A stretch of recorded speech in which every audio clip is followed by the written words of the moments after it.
আসসালামু আলাইকুম বন্ধুরা আজকের এই ভিডিওতে আমরা আপনাদেরকে জানাবো এক লোকের কাহিনী যে তার 4 বছরের বাতিজিকে জীবন্ত কবর দিয়ে দেয়, কিন্তু কিছুদিন পর যখন সেই কবর খনন করা হয় তখন সেই বাতিজিকে সহি সালামতে পাওয়া যায়। এই ভিডিওতে আমরা আরো একজন পিতার কথা বলবো যে তার কন্যা সন্তানকে কবরে জীবন্ত দাফন করে দিয়েছিলেন। কেন হয়েছিল এসব ঘটনা তা থাকবে পুরো ভিডিওতে, তাই ভিডিওটি না টেনে পুরোটা দেখার অনুরোধ রইল।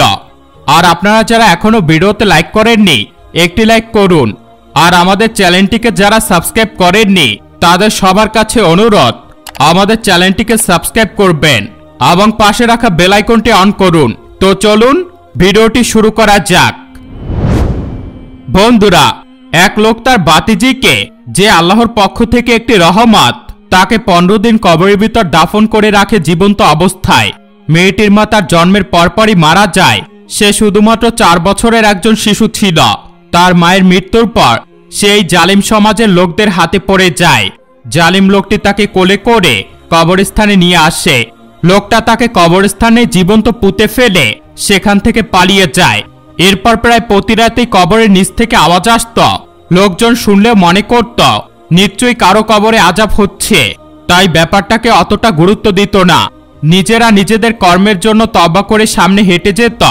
একদিন এত বেশি আওয়াজ হচ্ছিল যে সবাই মিলে সিদ্ধান্ত নেয় কবরটি খুঁড়ে দেখবে ভিতরে কি হচ্ছে। লোকগুলো যখন কবর খুঁড়ল তখন আল্লাহ তাআলার অশেষ রহমতে সেই ছোট বাচ্চাটি জীবন্ত অবস্থায় বেরিয়ে এলো। এই দেখে লোকগুলো হয়রান হয়ে যায় আল্লাহ তাআলা কতটা মহান। তারা সেই বাচ্চাটিকে তুলে নেয় এবং আল্লাহ তাআলার শুকরিয়া আদায় করেন। বন্ধুরা, এখন আপনাদেরকে এক বাবা এবং তার মেয়ের ঘটনা শোনাবো, তাই অনুরোধ আপনারা ভিডিওটি শেষ পর্যন্ত দেখবেন। বন্ধুরা, আমাদের রাসূল সাল্লাল্লাহু আলাইহি ওয়াসাল্লামের জাহিলিয়াতের যুগের লোকেরা তাদের কন্যা সন্তানদের জীবন্ত দাফন করে দিত। তারা সেই ছোট শিশুগুলোকে হাতে পুতুল অথবা কোনো খেলনা দিয়ে কবরের মাঝখানে বসিয়ে দিত। বাচ্চারা ভাবত তাদের বাবা তাদের সাথে খেলছে।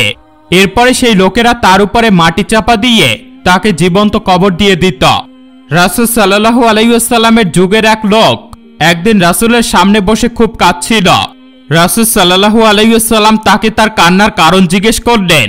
লোকটি বলল, ইয়া রাসূলুল্লাহ, একবার আমার ঘরে এক কন্যা সন্তানের জন্ম হয়েছিল, যেখানে আমার ইচ্ছা ছিল পুত্র সন্তানের।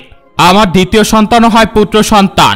তখন আমি বেশ খুশি হই এবং সিদ্ধান্ত নেই আমার মেয়েকে আমি জীবন্ত কবর দিয়ে দিব। এরপর 2 বছর পেরিয়ে গেল। একদিন আমি আমার মেয়ের আঙ্গুল ধরে তার সাথে হেঁটে যাচ্ছিলাম তাকে জীবন্ত কবর দিব এই নিয়তে। আমার মেয়ে পুরো রাস্তা আমার হাতের আঙ্গুল ধরে ছিল।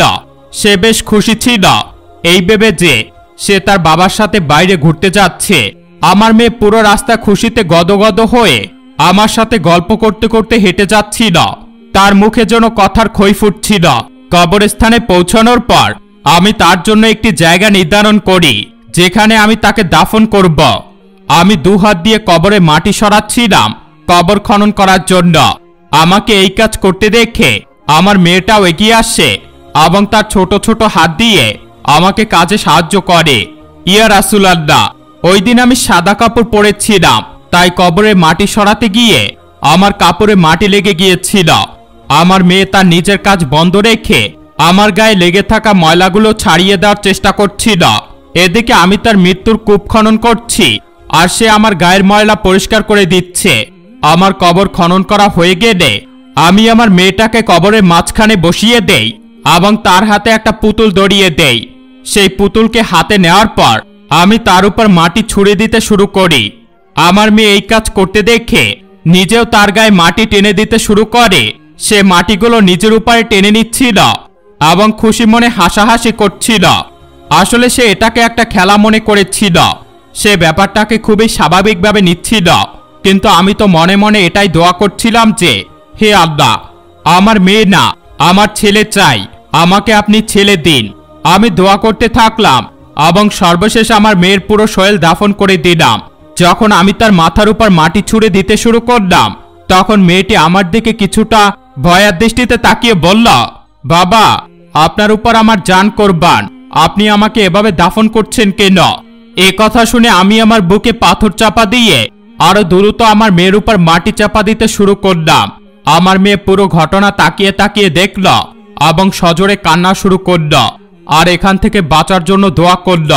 আমি তার উপর মাটি ছুঁড়ে দিতে দিতে একসময় তাকে পুরোটাই জীবন্ত কবর দিয়ে দিলাম।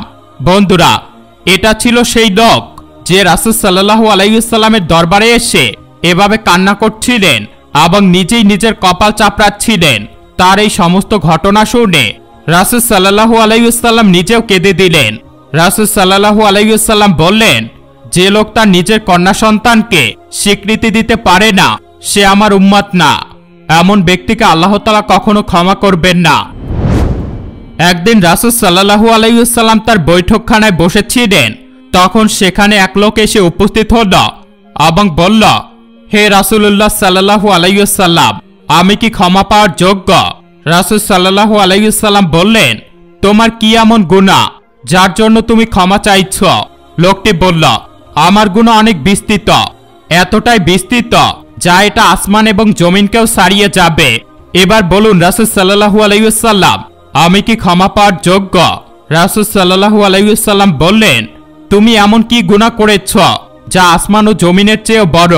তুমি কি জিনা করেছ নাকি তুমি শরাব পান করেছ? লোকটি বলল, ইয়া রাসূলুল্লাহ সাল্লাল্লাহু আলাইহি ওয়াসাল্লাম, আমি আবু জহেলকে হত্যা করার জন্য উদ্যত হয়েছিলাম। আবু জেহেল বলেছিল, যে ঘরে কন্যা সন্তানের জন্ম হবে সেই ঘর থেকে কন্যা সন্তানকে ছিনিয়ে নিয়ে জীবন্ত কবর দিতে হবে।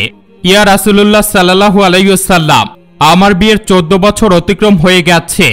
এতদিন আমার ঘরে কোনো সন্তান হয়নি, কিন্তু বর্তমানে আমি এক কন্যা সন্তানের বাবা। আমার মেয়েটি দেখতে খুবই সুন্দর।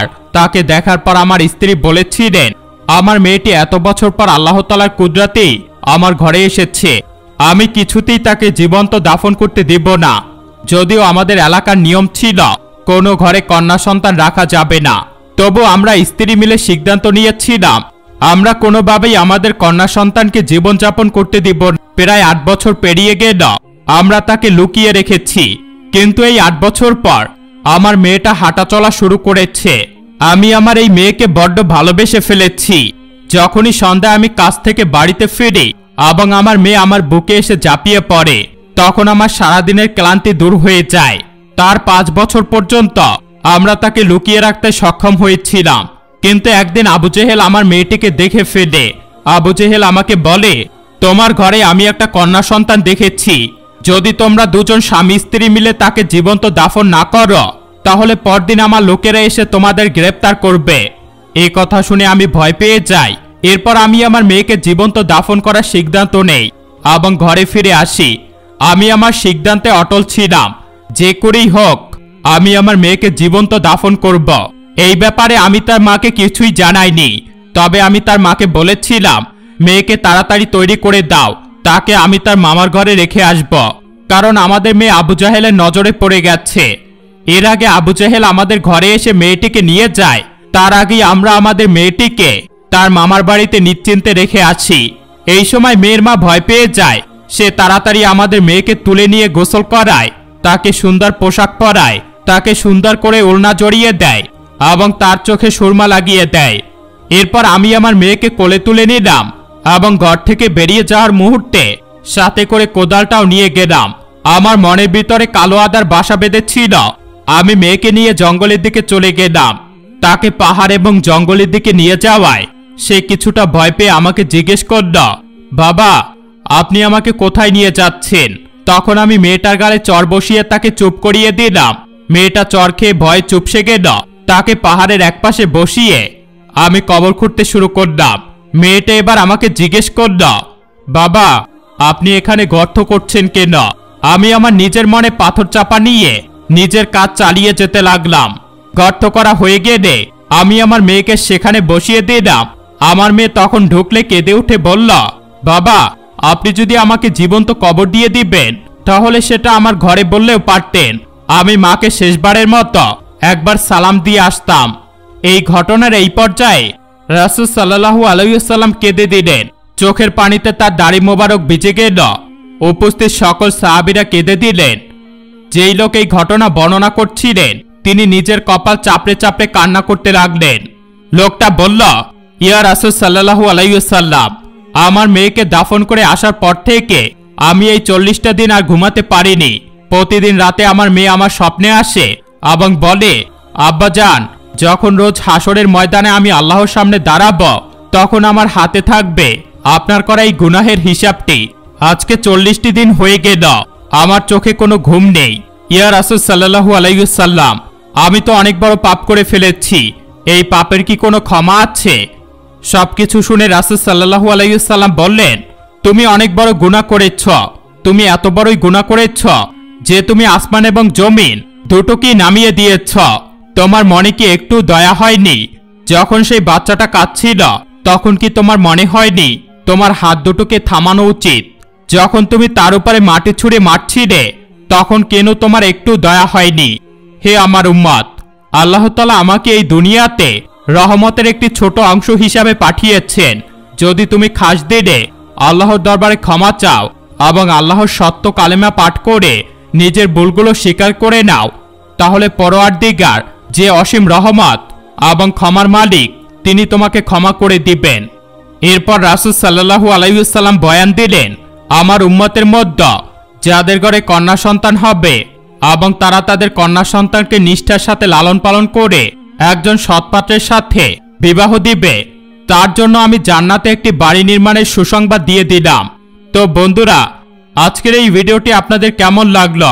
ভিডিওটি ভালো লেগে থাকলে বা ভিডিওটি সম্পর্কে আপনাদের মতামত থাকলে আমাদের কমেন্ট বক্সে জানাতে ভুলবেন না। দিনের ব্যাপারে একটি কথা সুস্পষ্ট, সেটি হলো দিনের দাওয়াত বা দিন সম্পর্কিত কোনো তথ্য মুসলিমদের কাছে শেয়ার করলে সেক্ষেত্রে আপনিও সওয়াব পাবেন। তাই এই ভিডিওটি আপনার বন্ধুদের নিকট, আত্মীয় বা আপনার পরিচিত যারাই আছেন তাদের সবার কাছে শেয়ার করুন। আজ এ পর্যন্তই। ভালো থাকবেন, সুস্থ থাকবেন। আল্লাহ হাফেজ।